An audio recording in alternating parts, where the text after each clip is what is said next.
Здравствуйте, меня зовут Супатаева Динай, я ученица 10 класса школы-гимназии имени Нақан Джундубаевой. Я сочинила монолог и сейчас хотела бы вам его прочитать. Приятного просмотра. Война. Какое представление у меня о ней? Тьма, горе, оружие, солдаты. Ужасно страшно и множество потерь. Фашисты в этом виноваты. А как бы ты себя повел, если б гитлеровцы тебя окружали? Я думаю, ты от них никуда бы не ушел, и они тебя бы просто расстреляли. А знаешь, что такое голод? Ты проголодался и через 2 часа уже терпеть не можешь. Нет, ты не знаешь, что такое голод. Целыми днями, как они без еды ходить, ты сможешь? Ответь, ты сможешь?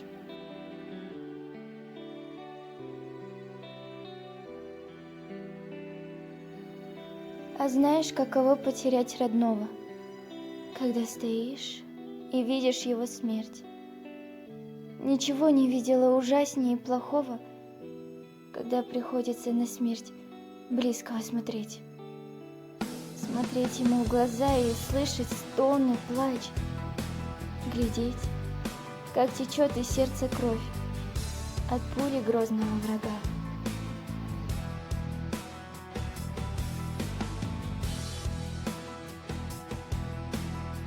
А матери, столько матерей ждали сыновей, в надежде, что скоро они будут.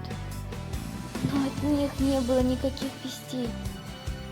Им не говорят о смерти их детей, в надежде, что они в скором времени о них забудут.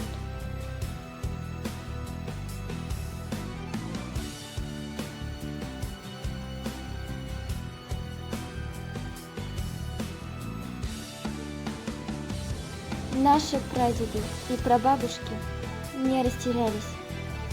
Они вышли к врагу лицом к лицу. Безвыходной смерти они со всеми не боялись. Их цель была лишь сохранить страну. Я благодарна. Ты спросишь, почему? Я благодарна им. Я благодарна, потому что я живу, что наш народ им не является чужим.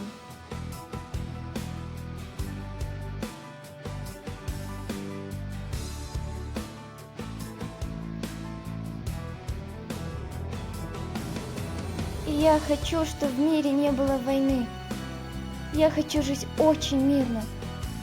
Я не хочу со стороны других борьбы. Желаю я об этом очень сильно. И что бы ни было всегда, я буду почитать их, чтить. Всегда им буду благодарна. Я буду помнить и любить.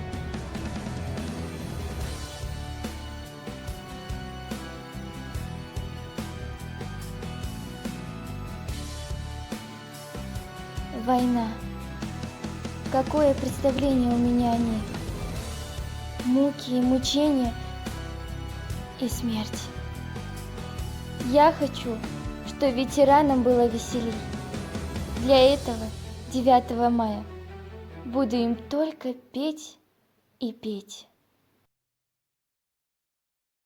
Бұл жеңіс күн майрам, дарыжы таңған адамдардың самайларын ақ жалған көздерінен жаш қылғырып шаттанған жеңіс күні, жеңіс күні, жеңіс күні.